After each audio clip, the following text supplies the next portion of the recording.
পরিকল্পিত বনায়ন করে সবুজ বাংলাদেশ গড়ি স্লোগান নিয়ে পটুয়াখালীতে সপ্তাহব্যাপী বৃক্ষরোপণ অভিযান ও বৃক্ষমেলা উপলক্ষে শোভাযাত্রা এবং আলোচনা সভা অনুষ্ঠিত হয়েছে।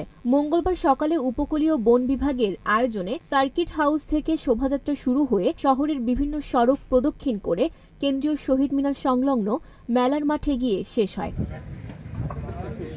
শোভাযাত্রা শেষে মেলা ও বৃক্ষরোপণ কার্যক্রমের উদ্বোধন করেন জেলা প্রশাসক আবু হাসনাত মোহাম্মদ আরিফিন।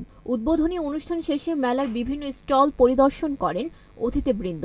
পরে উপবন সংরক্ষক ও বিভাগীয় বন কর্মকর্তা মোহাম্মদ শফিকুল ইসলামের সভাপতিত্বে আলোচনা সভা অনুষ্ঠিত হয়। এ সময় বক্তব্য রাখেন অতিরিক্ত পুলিশ সুপার সাজেদুল ইসলাম সজল, জেলা জামায়াতের আমির অ্যাডভোকেট নাজমুল আহসান, গণ অধিকার পরিষদের সাধারণ সম্পাদক মোহাম্মদ শাহ আলম প্রমুখ। পরিবেশের ভারসাম্য রক্ষায় বৃক্ষরোপণের উপযোগিতা তুলে ধরে বক্তারা বলেন, বৃক্ষ লাগাই ভরে ভরে তপ্ত বায়ু শীতল করে। এখন বর্ষাকাল, বৃক্ষরোপণের এখনই উপযুক্ত সময়।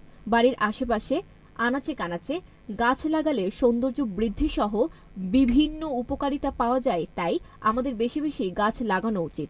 অনুষ্ঠান শেষে জুলাই গণ অভ্যুত্থানে শহীদ হৃদয় তরুয়া চত্বরে বৃক্ষ রোপণ করা হয়। পটুয়াখালীর সংবাদদাতা মনির হোসেনের তথ্য ও ভিডিও চিত্রে ডেস্ক রিপোর্ট।